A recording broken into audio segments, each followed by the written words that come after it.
할렐루야. 우리 이 시간 다 함께 묵상 기도 드리면서 하나님께 예배 드리도록 하겠습니다.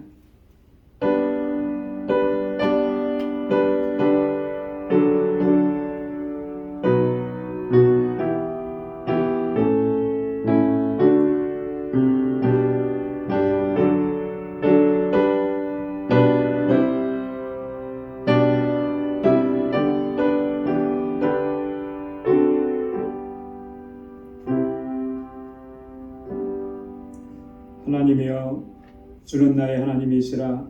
내가 간절히 주를 찾되 물이 없어 마르고 곰핍한 땅에서 내 영혼이 주를 갈망하며 내 육체가 주를 앙모하나이다. 내가 주의 권능과 영광을 보려 하여 이와 같이 성소에서 주를 바라보았나이다. 주의 인자가 생명보다 나음으로 내 입술이 주를 찬양할 것이라. 이러므로 내 평생에 주를 송축하며 주의 이름으로 인하여 내 손을 들리이다. 아멘. 은혜가 풍성하신 만군의 주 여호와 하나님 아버지, 오늘도 주님의 거룩하신 보좌 앞으로 저희들을 불러주시고 이 시간 마음을 다하고 성품을 다하고 힘을 다하여 하나님을 찬양하며 경배하며 예배케 하시니 감사합니다. 주 성령께서 우리 마음과 생각을 온전히 주장하여 주옵소서. 우리 마음을 정결하게 하시고 거룩하게 하셔서 하나님께서 받으시기에 합당한 예배를 이 시간 주님께 올려드릴 수 있도록 우리를 주장하시고 인도하여 주옵소서. 우리 가운데 임하시며 주님의 예비하신 평강으로 가득히 채워주시고 하나님 주님의 주시는 기쁨 안에 하나님의 영광을 바라보는 복된 시간이 되도록 도와주옵소서. 우리의 예배를 받아 주옵소서. 예수님의 이름으로 기원하옵나이다. 아멘. 전능하사 천지를 만드신 하나님 아버지를 내가 믿사오며 그 외아들 우리 주 예수 그리스도를 믿사오니 이는 성령으로 잉태하사 동정녀 마리아에게 나시고 본디오 빌라도에게 고난을 받으사 십자가에 못 박혀 죽으시고 장사한 지 사흘 만에 죽은 자 가운데서 다시 살아나시며 하늘에 오르사 전능하신 하나님 우편에 앉아 계시다가 저리로서 산 자와 죽은 자를 심판하러 오시리라. 성령을 믿사오며 거룩한 공예와 성도가 서로 교통하는 것과 죄를 사하여 주시는 것과 몸이 다시 사는 것과 영원히 사는 것을 믿사옵나이다. 아멘. 찬양으로 하나님께 영광 돌리겠습니다. 나는 예배자입니다.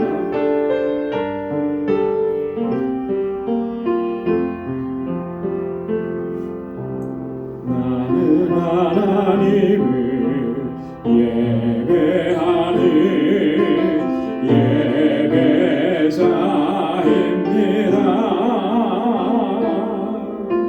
내가 서 있는 곳 어디서나 하나님을 예배합니다.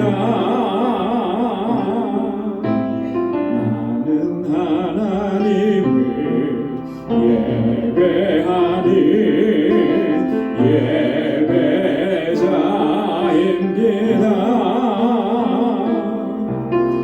내가 서 있는 곳 어디서나 하나님을 예배합니다.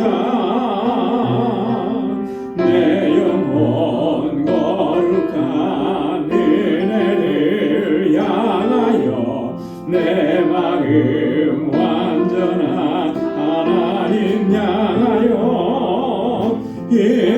이곳에서 바로 이 시간 하나님을 예배합니다.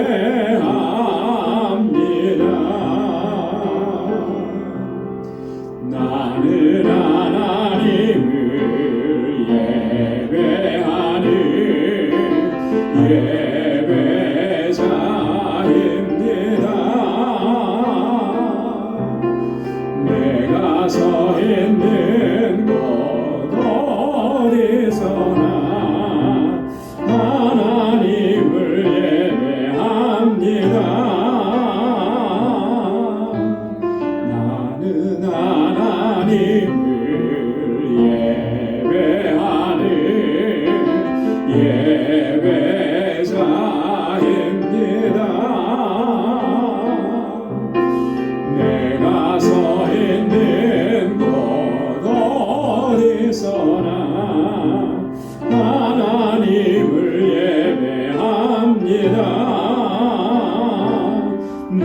영혼 거룩한 은혜를 향하여 내 마음 완전한 하나님 향하여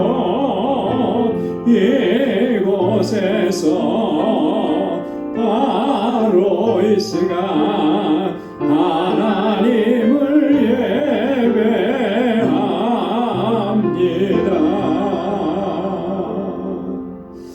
아멘. 우리의 마음을 다하고 힘을 다해서 하나님을 예배하는 우리 모두 되기를 소망합니다. 슬픈 마음 있는 사람 우리 힘차게 박수하면서 찬양하겠습니다.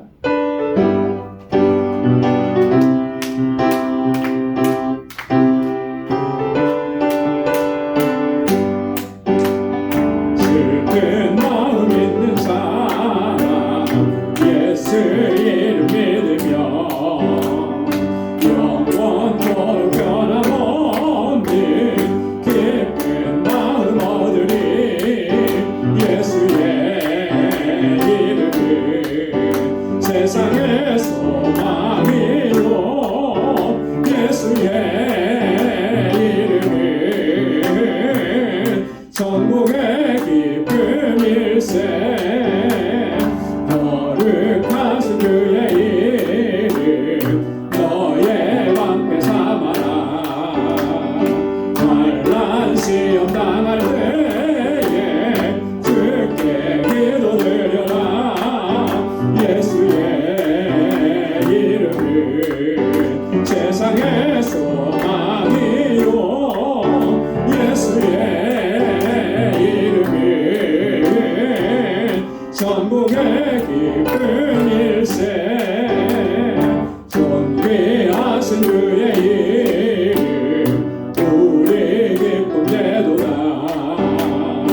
왕의 품에 안길 때에 기뻐 찬송 부르리. 예수의 이름은 세상의 소망이요 예수의 이름은 천국의 기쁨일세. 우리 갈 길 다간 후에 보좌 앞에 나가 왕의 왕께 경배하면 멸류관을 드리리. 예수의 이름은 세상의 소망이요 예수의 이름은 천국의 기쁨일세. 사지요 우리 갈 길 다간 후에 보좌 앞에 나가 왕의 왕께 경배하며 멸류관을 드리리. 예수의 이름은 세상의 소망이요 예수의 이름은 천국의 기쁨일세. 예수의 이름은 세상의 소망이요 예수의 이름은 천국의 기쁨일세. 아멘. 주 하나님 독생자 예수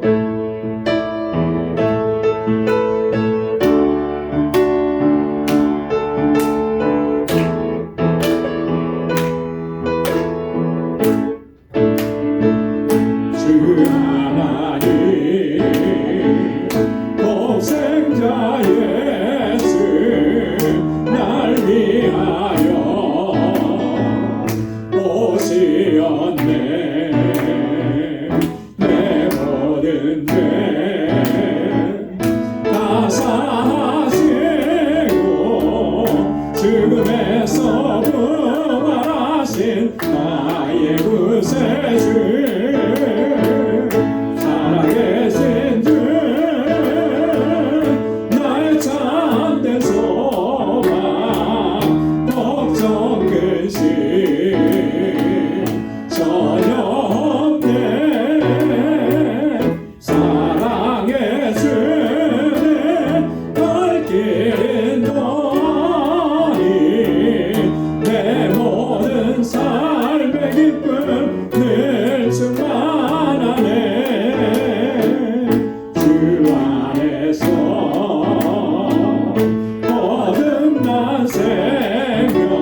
언젠가 죽을 때까지 그를 위해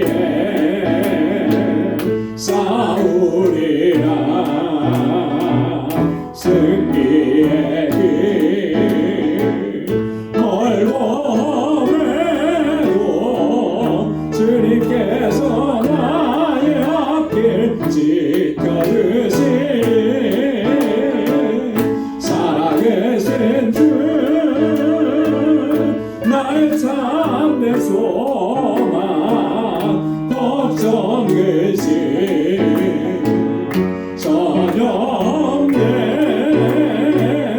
사랑의 주님 갈 길은 너니 내 모든 삶의 기쁨 늘 충만하리. 아멘. 주님께서 우리의 모든 삶을 충만케 하시고 주님의 주시는 기쁨으로 가득히 채워주실 줄로 믿습니다. 우리 이 시간 다같이 통성으로 기도하겠습니다. 이번 한 해는 우리가 정말 영적으로 더 깊어지고 그리스도의 장성한 분량에까지 자라갈 수 있기를 소망합니다. 이 소망을 가지고 주님 앞에 언제나 가까이 더 나아갈 수 있기를 간절히 간구하면서 이 시간 함께 우리가 통성으로 기도합니다. 또한 우리 교회 하나님께서 세워주신 그 귀하신 뜻을 잘 감당하는 믿음의 공동체가 되고 세워주신 주의 종들 우리에게 귀한 직분과 사명 주셨는데 믿음으로 충성되게 감당할 수 있게 역사해달라고 기도해 주시고 우리 주일학교와 유스그룹과 EM을 위해서 우리 교사들과 전도사님 위해서 함께 기도해 주시길 원합니다. 또 우리의 사랑하는 지체들을 위해서 육신적으로 연약한 이들 하나님께서 만져주시고 주님께서 충만하게 다시 새롭게 하나님 강건하게 해달라고 기도해 주시고 우리의 지체들을 위해서 한 분 한 분을 기억하면서 기도해 주시길 원합니다. 또 우리 다같이 또 우리 선교사님들을 위해서 기도합니다. 알라메다 방주교회를 위해서 기도해 주시고 이번 주에 오셔서 말씀을 전해 주시고 선교 보고하실 IT의 박창환 선교사님 위해서 기도해 주시고 오늘 이 시간 주님 앞에 가지고 나온 간절한 기도의 제목 하나님 앞에 아뢰겠습니다. 다같이 통성으로 기도합니다. 하나님 아버지 감사합니다. 저희들을 사랑하시고 하나님의 은혜 가운데 늘 품어주시니 감사합니다. 연약하여서 자주 넘어지고 쓰러지고 절망하고 낙심합니다. 그러나 다시금 일으켜 세워주셔서 은혜의 보좌 앞으로 주님 앞으로 이렇게 불러주시니 하나님 감사합니다. 더욱더 주님께 가까이 나아가는 저희들 되게 하시고 사모하는 마음으로 주님 앞에 설 수 있는 저희들 되게 하여 주옵소서. 우리의 연약함을 불쌍히 여겨주시사 주님의 강하신 발로 붙들어 주시고 아버지는 이 믿음의 여정을 끝까지 잘 달려갈 수 있는 저희들 되게 하옵시고 언제나 주님과 동행하는 삶을 살아가는 저희들 되게 하여 주시옵소서. 아버지 하나님 새해에는 정말 아버지께 더 가까이 나가게 하시고 더 깊은 은혜를 체험할 수 있게 하시고 아버지 하나님 주님께서 얼마나 나를 사랑하시고 아버지 나를 도우시고 인도하시는지 주님의 능력을 경험하는 이 한 해가 되도록 역사하여 주옵소서. 새해에도 하나님 저희들을 충성되게 여기셔서 주님의 몸된 교회 귀한 일꾼으로 세워주셔서오니 맡겨주신 이 직분 하나님 잘 감당할 수 있도록 주여 성령으로 충만하게 하시고 아버지 주님의 지혜로 가득히 채워 주옵소서. 하나님의 귀한 일꾼들에게 능력과 권능을 덧입혀 주옵소서. 그래야 우리 방주교회가 정말 아름답게 세워져가며 이 세대 가운데 구원의 방주로서의 사명을 잘 감당하게 하옵시고 믿음의 역사와 사랑의 수고 소망의 아버지 인내로 소문난 교회가 되게 하여 주옵소서.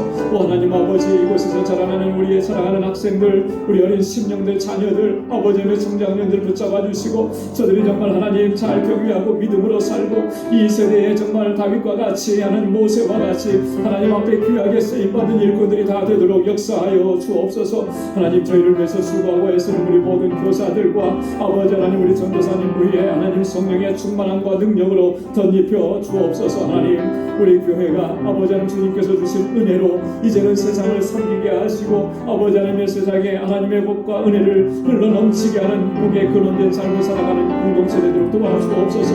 아버지 하나님 영혼 구원의 사명을 잘 감당하게 하옵소서. 선교적 사명을 온전히 감당할 수 있도록 인도하여 주옵소서. 알라메다 방주교회 하나님께서 아버지 세우셨사오니 능력으로 역사하시고 그 지역의 영혼을 구원하는 귀한 아버지 사명 온전히 감당하는 교회가 되게 하시고 주옵소서. 아버지 우리 선교사님들 강건하게 붙잡아 주옵소서. 우리 IT 서사에 가시는 박정환 선교사님, 넬슨 선교사님, 아버지 하나님 김삼천 목사님 하나님 강건하게 붙잡아 주시고 능력으로 함께하여 주시옵소서. 아버지 하나님 우리 박정환 선교사님 이제 아버지 이곳에 오셔서 말씀을 전하실 때 하나님 주의 능력의 장중에 붙들어 주옵소서. 아버지 하나님 우리 사랑하는 권속들 육신의 연약함이 있습니다. 마음의 질고가 있고 아버지 삶의 고통이 있습니다. 하나님 아버지 주님 앞에 다 내려놓게 하시고 아버지 하나님여 주님의 만져주시는 손길로 저들을 회복시켜 주시고 늘 강건하게 새 힘을 받아서 아버지 성령으로 충만하게 승리의 삶을 살아가도록 도와주옵소서. 오늘도 저희들 말씀 앞에 세워주셨사오니 오 하나님 아버지 이 말씀으로 우리를 새롭게 하시고 결단하며 주님 앞에 나아가게 하시고 주님 앞에 부르짖고 간구하는 이 모든 기도마다 하나님의 선하신 응답을 허락하여 주옵소서. 모든 것 감사합니다. 예수님의 이름으로 간절히 기도드리옵나이다. 아멘. 아멘. 우리의 간절한 기도 주님께서 들어주시고 또한 응답해 주실 줄로 믿습니다. 오늘 묵상할 하나님의 말씀은 우리 고린도전서 제11장 1절에서 16절까지 말씀입니다. 고린도전서 제11장 1절에서 16절까지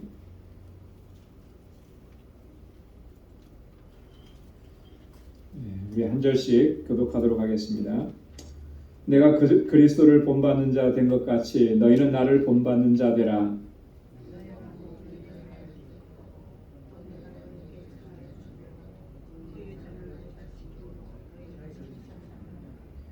그러나 나는 너희가 알기를 원하노니 각 남자의 머리는 그리스도요 여자의 머리는 남자요 그리스도의 머리는 하나님이시라.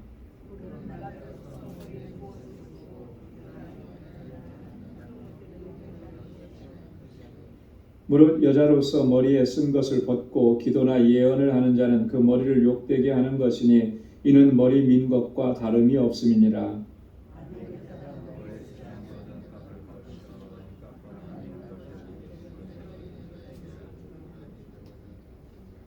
남자는 하나님의 형상과 영광이니 그 머리에 마땅히 쓰지 않거니와 여자는 남자의 영광이니라.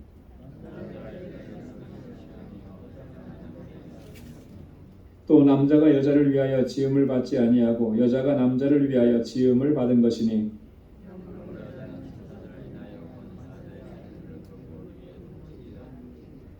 그러나 주 안에는 남자 없이 여자만 있지 않고 여자 없이 남자만 있지 아니하니라.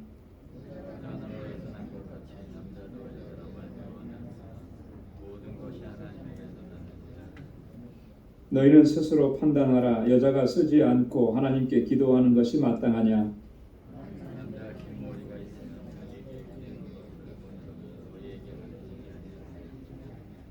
만일 여자가 긴 머리가 있으면 자기에게 영광이 되나니 긴 머리는 쓰는 것을 대신하여 주신 연고니라.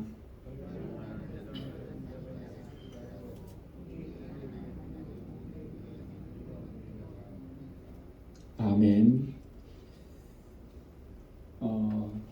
지금 저희들이 같이 묵상하고 있는 이 고린도전서 10장 또 11장 이후에 있는 이 모든 말씀들은 전에도 말씀드린 것처럼 이 고린도 교회가 그 교회 안에서 일어났던 여러 가지 좀 판단하기 어려운 문제들 이런 것들을 가지고 바울에게 질문을 한 내용들입니다.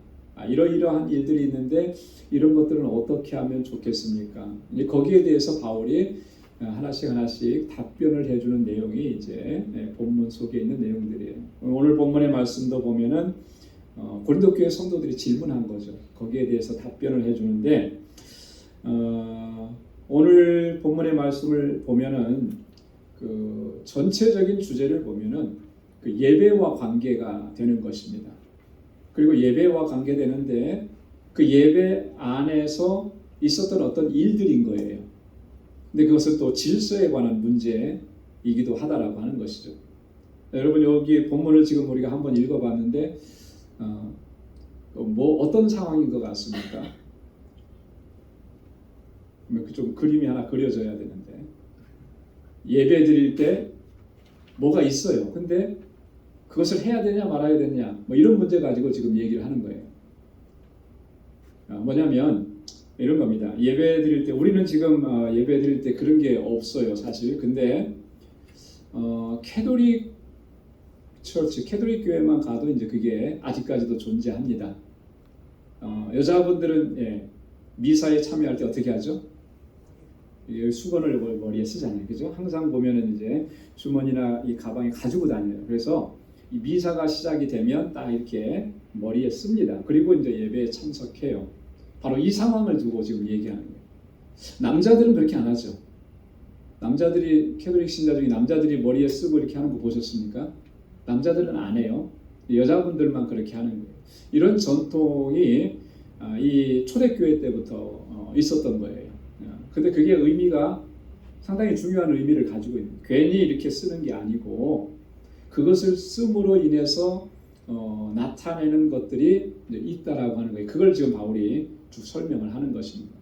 이것은 이 질서라고, 교회의 질서라고 하는 측면에서 또 하나님의 권위에 순종한다라고 하는 그런 측면도 있고, 또 하나의 의미는 뭐냐면 사회적이고 문화적인 그런 의미도 담겨져 있는 거예요.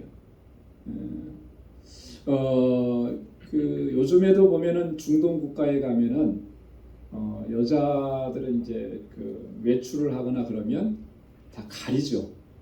머리도 쓰고 얼굴도 가리고 이렇게 나가는데, 당시에 그 로마 시대 또 헬라 시대에도 그런 사회적인 문화적인 그런 풍습과 모습들이 관습들이 있었다라고 하는 거예요. 그러니까 여자분들이 그냥 나가게 되면 그냥 공적인 자리에, 뭐 교회에서도 마찬가지예요. 예배 드릴 때 그렇게 머리에 쓰지 않고 공적인 자리에 이렇게 나갈 수가 없었습니다. 그렇게 나가게 되면 사람들이 딱 판단할 때, 볼 때 딱 이렇게 생각하는 게 있어요. 그런 모습으로 다니는 사람은 어떠한 사람, 그런 부류의 사람들만 그러고 다니거든. 그렇기 때문에 그렇게 인식을 할 그런 상황인 거죠. 그게 뭐냐면 이따가도 한번 얘기하겠지만 성적으로 부도덕하고 또 자기 몸을 팔아서 이렇게 돈을 벌고 하는 그런 사람들만 그냥 아무렇지도 않게 그러고 다녔던 거예요. 그런 거에 우리는 상관없다, 이렇게. 자, 그러니까 만약에 공적인 자리에서 그것을 안 쓰게 되면 어떻게 역임을 받냐면 그런 사람 취급을 받는 거예요. 그런데 자, 교회에 오는 사람들이 우리는 뭐 자유함이 있으니까 그거 안 쓰겠다. 지금 앞전에도 우리가 자유함에 대해서 얘기를 했죠. 뭐에 대해서 자유함에 있다 그랬습니까? 우상의 제물을 먹는 문제에 대해서. 우리는 분명히 자유함이 있어요. 우상에게 드려졌던 제물, 고기, 그거 뭐 아무것도 아니다. 마음대로 먹을 수 있다. 바울은 그러나 그것을 나는 절제한다. 믿음이 연약한 자들을 위해서 그랬거든요. 자, 이 자유함을 주장하는 사람들은 그렇게 할 수가 있는 거예요. 이 머리에 쓰는 거 내가 안 쓸 수도 있지. 그러다 보면 이 공동체 안에 믿지 않는 사람들로 하여금 어떤 오해와 비판을 불러일으키게 되느냐라고 하는 거죠. 이 교회라고 하는 것이, 우리는 거룩한 공동체라고 했는데, 그죠? 예수 그리스도의 피값으로 세워진 공동체라고 그렇게 믿고 그렇게 신앙생활을 하는데, 우리가 믿는 거하고는 다르게 세상에서는 교회를 바라볼 때 어떻게 하는 거예요? 그렇게 보지 않는 거죠. 그 머리에 쓰는 것을 쓰지 않음으로 인해서. 예전에 뭐 그 교회를 자꾸 비판하고 그럴 때 저희 그 중고등부 학교 다니고 중고등부 이렇게 다니고 할 때 그런 비판들이 좀 있었어요.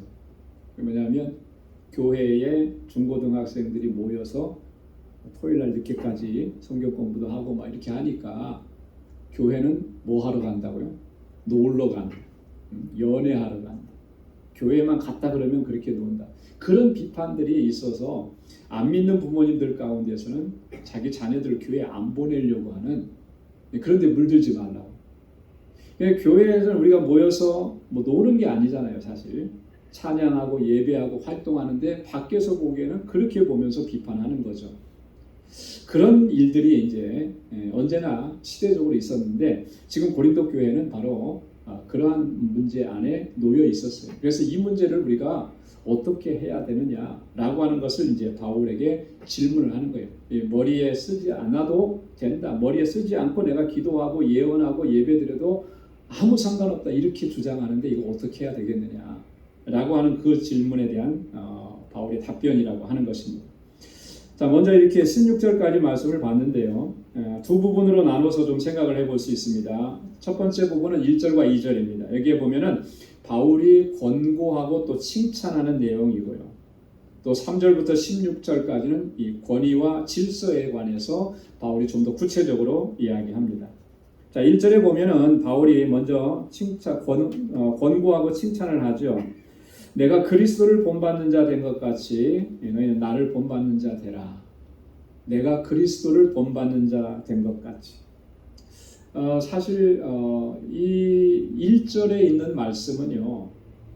11장 1절이라고 지금 우리가 구분되어 있지만 내용적인 면에서는 뒤에 나오는 주제하고 연결이 되는 게 아니고 앞에서 다뤘던 문제하고 좀 연결이 되는 거예요. 그래서 10장 마지막 부분 33절에서 이어져서 그 결론을 내리는 그런 부분이라고 우리가 이해하는 것이 훨씬 더 본문을 이해하는 데 더 중요합니다. 바울이 10장을 결론 지으면서 이렇게 얘기하는 거예요. 내가 그리스도를 본받는 자 된 것 같이 너희는 나를 본받는 자가 되라. 본받는다라고 하는 것, 그리스도를 본받는다라고 하는 것은 우리 신앙생활에 있어서 가장 중요한 요소죠. 가장 핵심적인 요소고 근본적인 요소예요. 물론 우리가 신앙적으로 멘토가 있어서 그분이 신앙생활하는 모습을 따라가고 본받는 것, 이것도 중요해요. 그래서 멘토가 있어야 됩니다. 그런데 그보다 본질적으로 더 중요한 것은 그리스도를 따라가야 된다. 주님을 본받아야 된다. 주님을 본받지 않으면 결국 주님의 뜻에서 멀어질 수밖에 없는 것입니다. 하나님께 영광을 돌릴 수가 없는 거예요. 그래서 빌립보서 2장 5절에서 바울이 뭐라고 얘기했냐면 너희 안에 이 마음을 품으라 곧 그리스도 예수의 마음이니 그랬습니다. 우리 안에 품어야 될 것은 그리스도 예수의 마음입니다. 주님의 온유한 성품, 주님의 생각, 주님의 마음을 품고 그래야 주님을 본받고 주님을 따라갈 수가 있는 것입니다. 우리 기독교 고전 중에 아마 여러분들 읽어보신 분도 있을 거고 또 읽어보지는 못했어도 최소한 이 제목은 들어본 게 있을 거예요.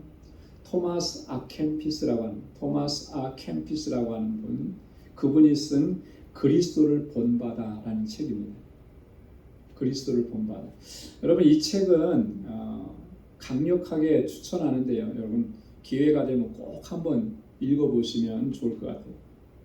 1418년에서 1427년 사이에 출간된 책인데 우리 그리스도인들이 주님을 본받는 삶을 어떻게 살아가야 될 것인가, 어떻게 하는 것이 주님을 본받는 삶인가, 이것을 우리에게 이렇게 전해주는 그런 책입니다. 고전인데 아주 정말 유명하고 중요한 그런 책이에요. 여러분들 한번 기회가 되면 꼭 읽어보시면 좋을 것 같아요. 그리스도를 본받는 게 사실 우리 신앙의 핵심인 거죠. 바울이 그래서 그런 거예요. 내가 그리스도를 본받는 것처럼 너희도 나를 본받는 자가 되라. 그렇게 주님을 본받으면서 살아가라. 이렇게 권고하는 것입니다. 자, 그러면서 2절에는 바울이 한 가지 칭찬을 합니다. 너희가 모든 일에 나를 기억하고 또 내가 너희에게 전하여 준 대로 그 유전을 너희가 지킴으로 너희를 칭찬하노라. 굉장히 조금 이 뭐라 그럴까요? 조금 예외적이라 그럴까요? 그렇죠. 고린도 교회가 지금 어떤 교회였죠? 굉장히 문제가 심각한 교회였잖아요. 그래서 바울이 고린도전서 1장을 시작하면서부터 아주 그들의 잘못된 부분들을 강력하게 지장을 했어요. 이렇게 지적을 하고 또 그렇게 했었습니다. 근데 지금 여기 와서는 바울이 또 그렇게 지적만 하고 책망만 하는 것이 아니라 칭찬도 해요. 그러니까 고린도 교회 성도들 가운데 전부가 다 그런 게 아니라는 거죠. 그 중에 또 상당수는 바울이 전해준 그 말씀, 그 유전, 그것을 잘 지키고 있다라고 하는 거예요. 그 부분을 칭찬하는 것입니다. 여기서 말하는 유전이라고 하는 말은요, 바울이 고린도 교회에서 목회하는 동안에 가르쳐 주었던 그런 말씀들을 얘기하는 것입니다. 그리고 고린도 교회를 떠나와서는 그들에게 편지를 보내면서 가르쳐 주었던 그리스도를 통해서 주신 말씀들, 교훈들, 그걸 얘기하는 거예요. 그걸 잘 지키고 있기 때문에 내가 너희를 칭찬한다, 이렇게 이야기합니다. 자, 그러면서 3절부터 16절까지 이제 여기서 하고자 하는 이야기를 하는 거예요. 교회의 권위와 질서에 대해서. 아까도 말씀을 드렸던 것처럼 이 고린도 교회 성도들이 질문을 한 겁니다. 이 공적인 예배 시간에 여자들이 머리에 수건을 쓰는 문제, 이 문제에 대해서 어떻게 하면 좋습니까? 그때의 어떤 시대적인 문화적인 배경도 여기에 포함이 되어 있고요. 그리고 이 머리에다가 수건을 쓴다라고 하는 것 그 자체가 뭘 의미하느냐라고 하는 거예요. 그것은 권위에 대한 순종을 의미한다라고 하는 거예요. 권위에 대한 순종. 그게 이제 바울이 본문을 통해서 이야기하고자 하는 그런 얘기입니다. 그래서 첫 번째로 바울이 먼저 뭘 얘기합니까? 3절에 남자의 머리는 그리스도고 여자의 머리는 남자고 그리스도의 머리는 하나님이시다. 이렇게 남자의 머리는 그리스도다. 이거는 쉽게 우리가 인정하고 납득이 되죠. 근데 여자의 머리는 남자다. 이렇게 하면 좀 속이 불편할 분도 아마 있을 수 있을 것 같아요. 그죠? 어떻게 남자가, 물론 뭐 가장이라고 하지만은 그런 의미인가? 또 근데 뒤에 보면 또 그리스도의 머리는 하나님이시라 그러죠. 그죠? 자, 그러면 각각의 이 머리라고 하는 말은 뭘 의미하는 것일까? 여러분, 그 히브리적인 사고에 있어서 머리라고 하는 것은요, 통치를 의미해요. 다스림을 의미합니다. 대장, 이런 걸 의미해요. 자, 그런데 지금 바울이 이 편지를 쓰고 있을 당시에 지금은 어떤 문화적인 배경을 가지고 쓰느냐면 헬라적인 문화적인 배경을 가지고 쓰는 거거든요. 그 헬라 사회에서의 이 머리라고 하는 이 의미는 뭐냐면 어떤 것에 어떤 사물이나 어떤 상황 속에 중심을 얘기하고 기원을 얘기하는 거예요. 무엇으로부터 기원되었다, 출발되었다, 시점이 되었다, 그런 것을 의미합니다. 자, 그러니까 남자의 머리는 그리스도라고 하는 것은 히브리적 사고로 말하면 그리스도의 통치와 다스리심을 받는다라고 하는 의미죠. 그러나 헬라적인 사고로 의하면 그리스도로부터 기원되었다, 그리스도가 중심이 되신다, 그런 의미라는 것이죠.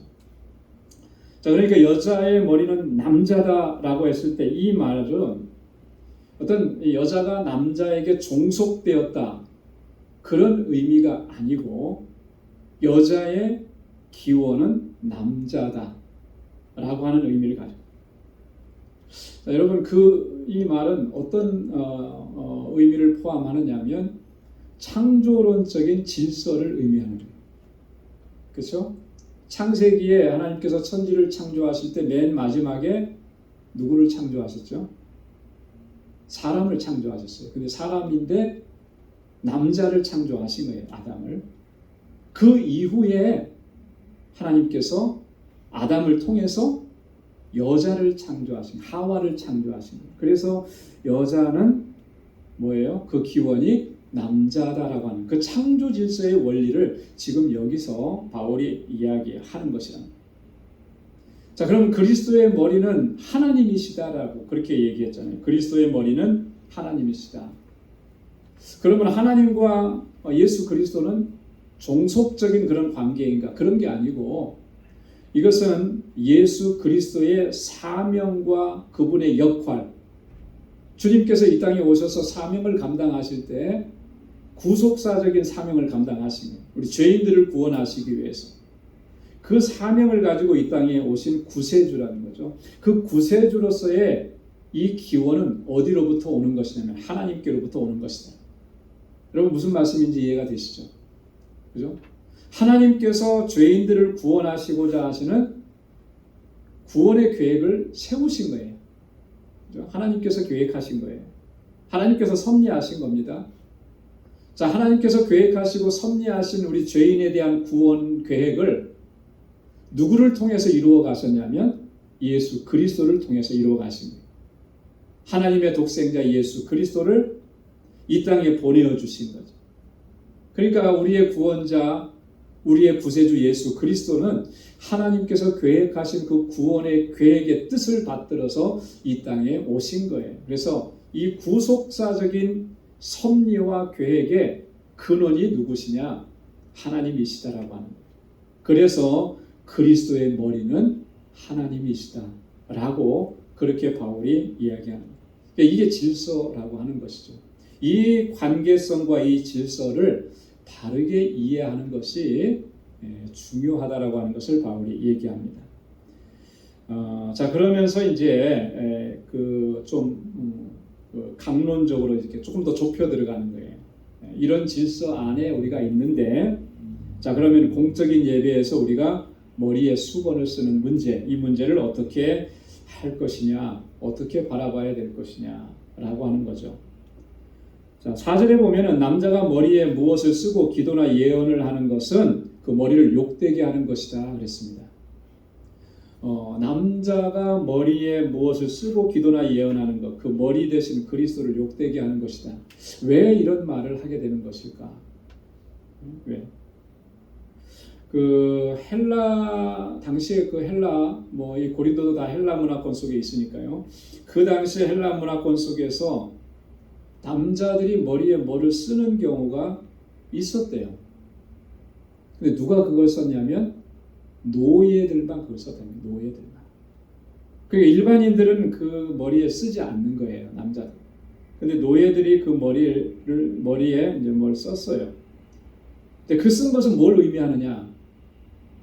내가 주인에게 종속되어 있다. 주인에게 순복하는 자이다. 내가 노예다라고 하는 것을 표현하는 거죠. 알려준 표식이에요.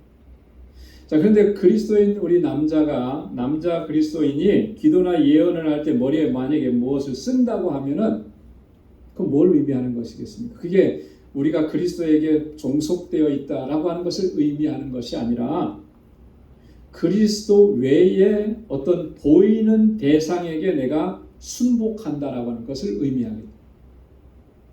무슨 말씀인지 이해가 되세요? 만약에 우리 그리스도인들이 예배드리면서 남자들인데 모자에 머리에다가 이제 여자들처럼 수건을 썼어요. 그러면 그건 노예들만 쓰는 것인데 노예가 그걸 씀으로 인해서 내가 어떠한 주인에게 종속되어 있다는 것을 얘기하는 것인데 만약에 그런 문화적인 사회적인 상황이 있는데 남자들이 그것을 쓰고 예배를 드리고 기도하고 예언을 한다 그러면 그 뭘 의미하느냐 하면 나에게 주인이 있다라고 하는 걸 얘기하는 거죠. 내가 누군가에게 종속되어 있다라고. 그래서 내가 그분에게 순복한다라고 하는 것을 얘기해요. 여러분 남자는 뭐라고 그랬냐면 이 뒤에 나오는데 남자는 그리스도의 하나님의 형상이고 하나님의 영광이라고 그랬어요. 그죠? 하나님의 형상대로 창조되어서 하나님께만 종속이 되는 그런 존재인데 눈에 보이는 누군가에 종속되어 있다라고 그렇게 표시가 되면은 그것은 결국 나의 머리 대신 우리의 머리 대신은 하나님을 욕되게 하는 것이다. 바울이 이렇게 설명을 하는 것입니다. 그리고 궁극적으로는 그것 자체가 자신을 부끄럽게 하는 것이죠. 왜냐하면 나는 자유자인데 머리에 씀으로 인해서 내가 노예의 신분이 된 것과 같은 모습으로 드러나게 되는 것. 그래서 남자들은 머리에 쓰지 않는 것이다. 이제 이렇게 얘기하는 거예요. 자, 그 다음에 5절에 보면 여자가 머리에 쓴 것을 벗고 기도나 예언을 하는 것은 그 머리를 욕되게 하는 것이다 했습니다. 여자는 남자의 경우와는 좀 다르게 기도나 예언을 할 때 공적인 자리에서 머리에 쓰도록 그렇게 했다 그랬잖아요. 자, 근데 만약에 머리에 쓰지 않는다면 그것은 머리를 민 것과 다름이 없다. 지금 바울이 그렇게 설명을 합니다. 왜 그러냐면 아까도 말씀을 드렸듯이 로마 사회에서 헬라 문화권 속에서 여자 노예들은 머리를 이렇게 다 밀었다 그래요. 그리고 유대 사회 속에서 머리를 밀게 되는 경우는, 여자들이 머리를 밀게 되는 경우는 어떤 경우냐면 간음한 여인들, 이런 사람들만 이렇게 밀도록 그렇게 했다는 거예요. 자, 그러니까 만약에 여자가 머리에 뭘 쓰지 않고 참여한다면 자신을 그런 존재라고 그렇게 표현하는 것과 같다라고 하는 거예요. 그래서 머리에 써야 된다라고 하는 것이죠. 그러니까 이 머리에 뭘 쓰는 문제라고 하는 것은요, 이것은 단순한 그런 문제가 아니고 굉장히 이런 그 세밀한 주의를 요하는 그런 당시의 관습과 문화, 이런 것들이 이제 포함이 되어 있고, 궁극적으로는 이것이 어떤 권위에 내가 순종하고 복종하는 존재인가라고 하는 것을 이야기하기 때문에 그런 것이라고 합니다. 바울은 그래서 6절에 보면 여자가 머리에 쓰지 않거든 깎을 것이고 만일 깎거나 미는 것이 부끄러움이 되거든 쓸지니라, 이렇게 얘기를 했거든요. 자, 그런데 머리에 뭘 쓰지 않는 거면은 머리를 민 것과 같다 그랬잖아요. 그렇게 할 사람이 누가 있겠습니까? 그것이 사실 자신을 부끄럽게 하는 거잖아요. 그렇기 때문에 그것이 부끄러움이 되면은 써야 된다. 이것이 질서다. 이렇게 얘기하는 거예요. 자, 바울이 이렇게 얘기하는 것은 이런 겁니다. 여자가 남자에게 뭐 종속되었기 때문에 그렇게 해야 된다, 그런 의미가 아니고 질서라고 하는 거죠. 아까도 말씀드렸듯이 창조 질서 안에서 내가 누구에게 속해 있고 누구에게 순복을 해야 하는지라고 하는 것을 이야기하는 것이라고 하는 거예요. 자, 그래서 7절부터 10절까지 보면은 남자와 여자의 관계, 이 창조 질서의 원리 안에서 이것을 다시 한번 설명을 합니다. 7절에 보면은 남자는 하나님의 형상과 영광이고 여자는 남자의 영광이다, 그렇게 얘기했습니다. 여러분, 남자는 하나님의 형상과 영광이라, 이것이 남자들이 머리에 수건을 쓰지 않는 그런 이유라고 하는데, 여러분이 하나님의 형상대로 이 아담이 창조되었다라고 하는 것을 이야기하는 거예요. 그죠? 그래서 하나님의 형상을 드러내고 하나님께만 순종되고 하나님께만 영광을 돌려야 되는 그런 존재이기 때문에 지금 여기서 남자는 하나님의 형상과 영광이라 이렇게 얘기를 했고요. 여자는 남자의 영광이라 그랬는데 이것이 바로 이 여자들이 수건을 써야 되는 또 하나의 이유이기도 하다라고 하는 거죠. 여자는 남자의 영광이다. 그럼 이게 구체적으로 무슨 말을 의미하는 것일까? 8절과 9절에서는 이렇게 설명을 했습니다. 남자가 여자에게서 난 것이 아니요 여자가 남자에게서 났으며 또 남자가 여자를 위하여 지음을 받지 아니하고 여자가 남자를 위하여 지음을 받은 것이라. 여러분, 어디에서 이런 내용들이 기록이 되어 있죠? 남자가 여자를 위해서 지음 받은 것이 아니고 여자가 남자를 위해서 지음 받았다. 창세기에 하와를 하나님께서 창조하실 때, 그죠? 아담의 갈비뼈로 하와를 만드실 때, 그때 하나님께서 뭐라고 말씀을 하셨는지 혹시 기억나세요? 돕는 배필. 중요한 그 용어예요.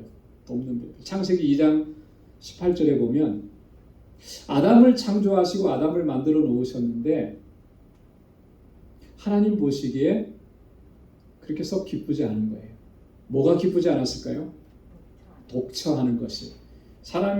남자가 혼자 있는 것이 하나님의 기쁨이 되지를 못한 거예요. 그래서 독처하는 것이 좋지 못하니 하나님 그렇게 말씀해요. 그래서 하나님께서 작정을 하시죠. 누구를 만들겠다고. 돕는 배필을 만드시겠다고. 그래서 만들어진 존재가 하와의 여자였다라고 하는 거예요. 바울이 지금 그걸 얘기하는 거예요. 그래서 남자가 여자에게서 난 것이 아니라 여자가 남자에게서 났다. 또 남자가 여자를 위해서 지음을 받은 것이 아니라 여자가 남자를 위해서 지음받았다. 돕는 배필이 되게 그렇게 했다. 그래서 여자는 남자의 영광이다 라고 하는 것을 바울이 지금 이야기하는 것입니다. 자, 그러면서 또 하나 10절의 그 이유를 천사들을 인해서 권세 아래 있는 표를 그 머리에 둘지니라 그랬습니다.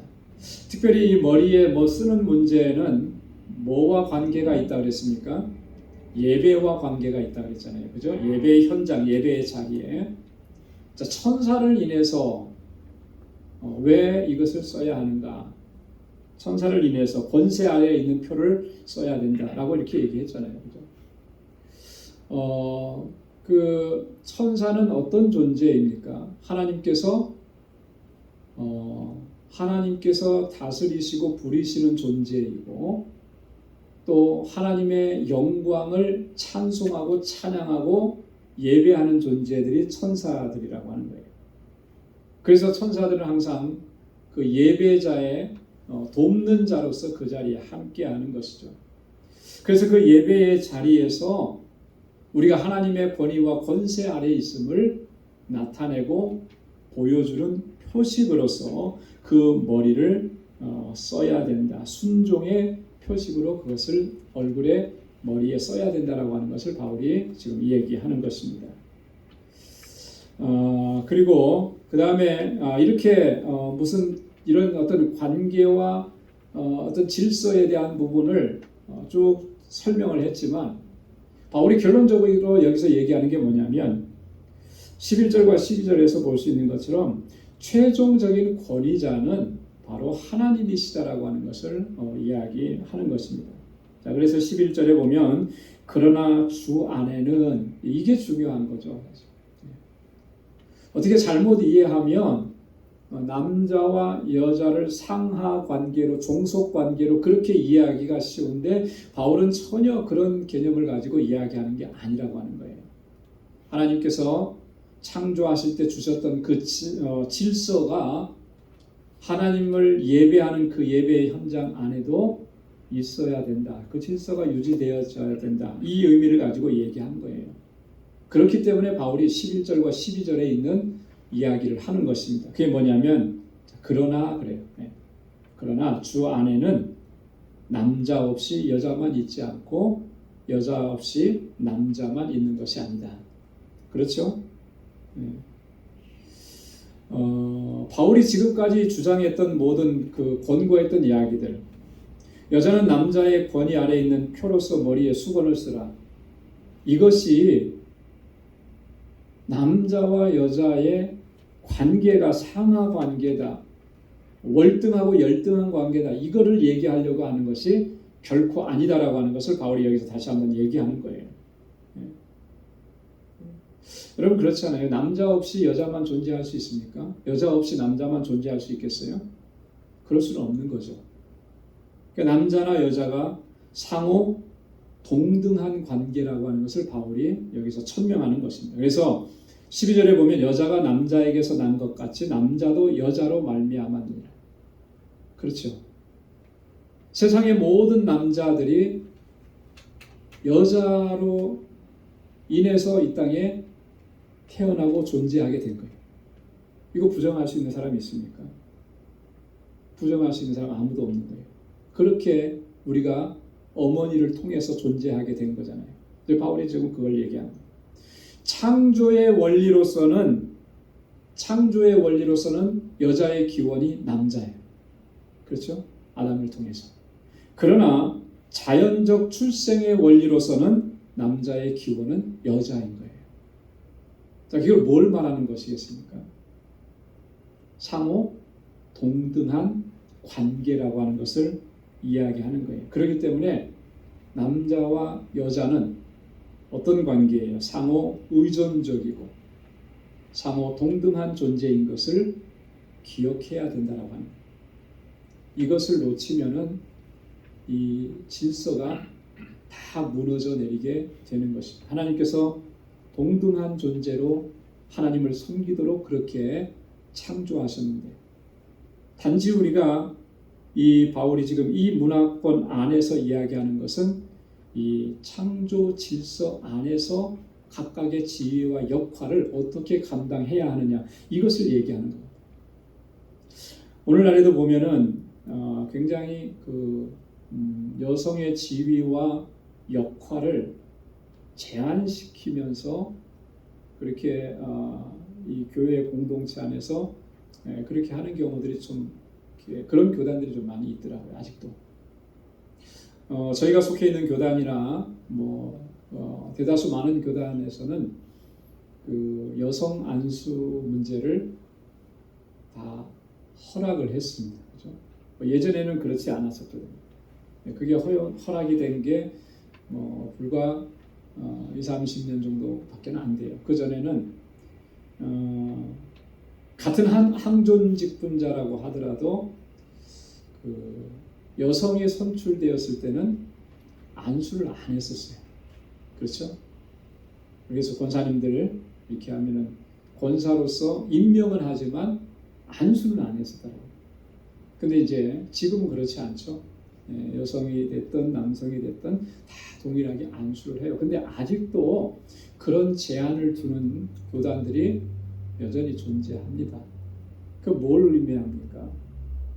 물론 성경에서 근거를 가지고 왔다고 하는데 이런 어떤 종속적인 관계를 여전히 그것을 무의식 중에 그걸 갖고 있다라고 하는 거예요. 근데 그것은 오늘 바울이 말씀하고 있는 것에 의하면 하나님의 뜻이 아니라는 거죠. 성경의 원리가 아니라는 거예요. 이것을 우리가 잊어서는 안 된다라고 하는 것이죠. 모든 권위의 출발점, 중심은 바로 하나님께 있다라고 하는 것이 바울이 여기 12절에서 결론적으로 얘기하는 것입니다. 그래서 모든 것이 하나님에게서 났느니라. 남자도 여자도 모두가 다 하나님에 의해서 창조되어 있기 때문에 궁극적으로는 절대 동등한 것이죠. 하나님만이 절대 권위자라고 합니다. 그것을 우리가 기억해야 한다고 합니다. 로마서 11장 36절에서 바울이 같은 내용을 말씀한 적이 있습니다.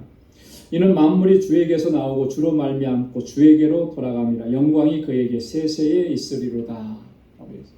모든 만물은 다 주님께로부터 나왔습니다. 주님께로 나왔기 때문에 그 존재가 동등한 존재임을 이야기하는 것입니다. 자, 13절에서 16절까지는 이렇게까지 설명하면서 그러면 너희가 한번 좀 스스로 판단해봐라 이렇게 얘기한 거예요. 지금 질문을 했잖아요. 자, 그러면 너희가 한번 스스로 판단할 수 있지 않느냐. 너희가 스스로 판단하라. 여자가 쓰지 않고 하나님께 기도하는 것이 마땅하냐? 쭉 설명을 했죠. 그건 마땅치 않은 것이다라고 하는 거예요. 너희가 양심적으로, 상식적으로 그리고 이성적으로 한번 생각을 해봐라. 여자가 머리에 수건을 쓰지 않는 것, 그것은 옳지 않은 것이다.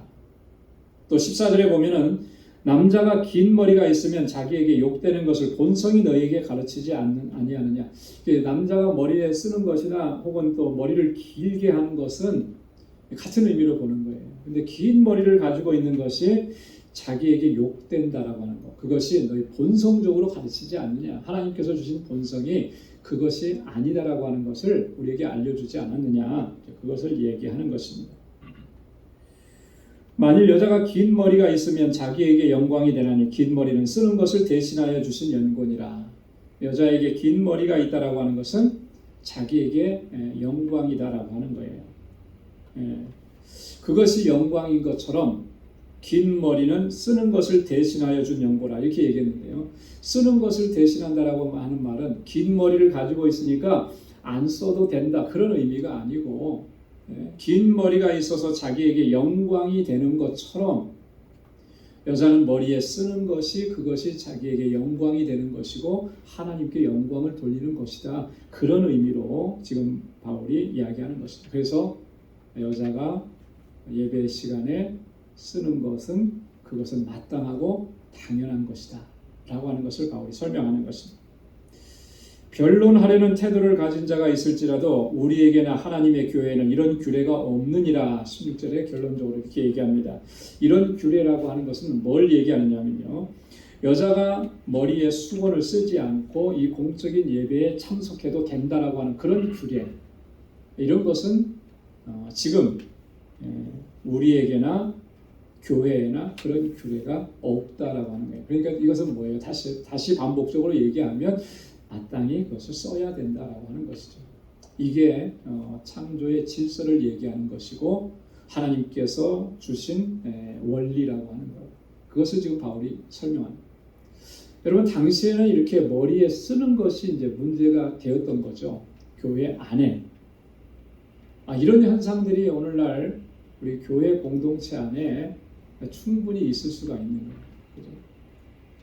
그죠? 우리가 교회 안에서 무엇이든지 할 수 있는 자유함이 있지만 그러나 그런 자유함이라고 하는 것은요 이렇게 제한되어진다라고 하는 것을 우리가 기억을 해야 하는 것입니다. 자유를 가지고 내가 내 마음대로 내 생각대로 내 뜻대로 할 수 있는 것은 아니다라고 하는 거예요. 그렇게 되면은 모든 질서들이 무너져 내리게 되고 그런 공동체가 위험해지게 된다라고 하는 것입니다. 그래서 어떤 이런 규례들이 생겨났고 어떤 규정들이 있고 또 역사적으로 그런 것들을 우리가 생각하면서 왜 그것이 주어졌는지 전에 이거는 뭐 약간 좀 다른 얘기긴 한데요. 그래도 전체적으로 보면 같은 의미가 좀 있어요. 우리 교단 안에는 목사 안수식이 되면 이렇게 가운을 입혀주고 스토를 이렇게 해줍니다. 그러면 이제 저희 교단에서 정해진 가운이 있고 정해진 스토리 있어요. 자, 근데 이제 제가 한국에 있다가 이제 저희 KPCA 교단으로 와서 보니까 그 스토리 가운은 뭐 검정색으로 다 똑같아요. 근데 스토리 보니까 다 제각각인 거예요.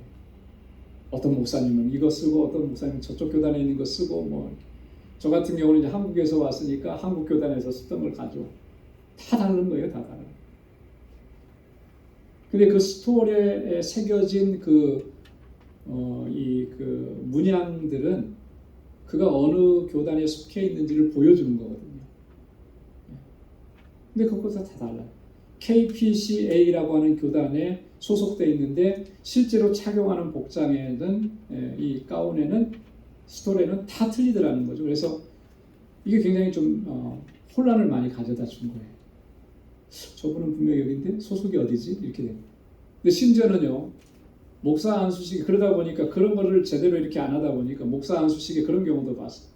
저희는 이렇게 까만색 가운을 입는데 그 가운을 준비해 오시고 뭐 이렇게 했더니 새로 안수 받으시는 목사님이 하얀색 가운으로 캐톨릭 사제들이 입는 것 같은 그 가운을 준비해 온 거예요. 너무나 사실 이질적이었죠. 그래서 이게 정말 이게 문제가 심각해질 수 있겠구나. 그 모습만 딱 보면 그분은 KPCA라고 하는 교단에서 목사 안수 받은 게 아니고 그가 입고 있는 가운이 스토리 보여주는 그 교단에서 목사 안수 받은 사람이라고 그렇게 볼 수밖에 없는 거예요. 그래서 우리 교단에서도 그것을 다 불과 오래되지 않았어요. 한 7, 8년 전에 10년 안쪽에 그것을 좀 정리를 했습니다. 그래서 가운은 공통적으로 검은색으로 그리고 스토리는 우리 교단의 마크가 들어가 있는 문양을 하도록 그래서 모든 예식과 또 목사 안수식과 교회 안에서 가운을 입어야 되는 모든 예식에는 바로 그것을 사용하도록 통일시켰어요. 그러고 나니까 이제 그 다음부터는 딱 한눈에도 알 수가 있죠. 이분이 소속이 어디고 어떻게 되어 있다. 이거 굉장히 중요한 거죠. 꼭 그걸 입어야 되느냐 이렇게 얘기하는 사람도 있을 수 있을 거예요. 전에 내가 쓰던 거 하죠. 자, 그렇게 하면은 뭐가 생기겠어요? 질서가 무너져 내려요. 여기가 KPCA 교단인가, PCUSA 교단인가, 뭐 또 다른 교단인가 이렇게 되면 혼란스러워지는 거죠. 이제 그런 것과 비슷한 맥락이라고 하는 거예요. 그래서 오늘 바울이 지금 이런 이야기 권면을 해주고 있는 건데 오늘 신앙생활 속에서 우리가 혹시라도 그렇게 해서 혼란을 가져다주고 또 어려움이 되는 문제들은 발생하지 않는가 그런 것들이 혹시 있지는 않는가 우리가 우리의 신앙의 모습과 우리가 교회가 나아가는 그런 모습들을 잘 살피면서 단지 이렇게 외적인 그런 모습들뿐만 아니라 내적으로도 우리가 무엇을 중심으로 하고 무엇을 붙잡고 그렇게 믿음의 길을 걸어가는지. 여기서 중요한 것은 하나님의 권위에 우리는 절대적으로 순종하는 자로 서야 된다. 머리에 수건을 쓰는 것도 뭘 얘기하는 거라 했습니까? 순종의 의미라. 순복하는 거예요. 그래서 우리가 신앙생활할 때 가장 중요한 것은 하나님의 뜻과 하나님의 섭리에 우리가 어떻게 얼마만큼 순종하면서 그 뜻을 이루어가고 하나님께 영광 돌리는 삶을 살아가느냐라고 하는 것을 늘 점검해 봐야 하는 거죠. 그래서 끝까지 믿음으로 순종함으로 하나님의 뜻을 이루어갈 수 있는 저와 여러분들이 다 될 수 있기를 주님의 이름으로 축원합니다. 기도하겠습니다. 하나님 아버지 감사합니다. 오늘도 저희들에게 사도 바울을 통해서 귀한 말씀을 또 들려주시고 우리의 근원이 되시는 여호와 하나님의 영광을 위해서 살아가기로 다시 한번 결단하고 각오를 다질 수 있도록 은혜 주심을 감사합니다. 주님의 권위에 절대적 순종으로 믿음의 길을 걸어갈 수 있는 저희들 되게 하여 주옵소서. 하나님의 뜻이 어디에 있는지 그 뜻을 분별할 수 있는 지혜를 저희들에게 허락하여 주옵소서. 그래야 하나님, 우리 교회와 우리 신앙 공동체가 견고하게 서서 하나님의 영광을 위해서 주님 오시는 그날까지 아름답게 쓰임받는 공동체가 되도록 주님 우리를 붙잡아 주옵시고 우리 믿음의 권속들 한 사람 한 사람 능력의 장중에 붙들어 주셔서 주님 앞에 언제나 충성스러운 정으로 쓰임받을 수 있도록 우리를 인도하여 주옵소서.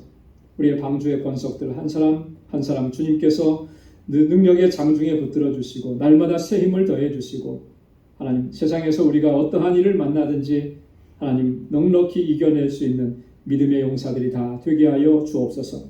우리 사랑하는 성도들의 가정을 평안케 하여 주옵시고 저희의 손으로 하는 모든 일들이 복되게 하여 주시고 오직 하나님의 뜻대로 행하는 믿음의 길을 걸어가는 주의 자녀들로 인도하여 주옵소서. 이제는 우리 주 예수 그리스도의 무한하신 은혜와 하나님 아버지의 크고 놀라우신 사랑과 성령의 위로 교통 충만하심의 역사가 주님의 뜻에 순종하고 믿음으로 살아가기로 결단하는 우리 방주의 모든 믿음의 본속들과 저들의 가정과 직장, 생업의 터전과 학업 위에 이제로부터 영원까지 함께 하시기를 간절히 축원하옵나이다. 아멘.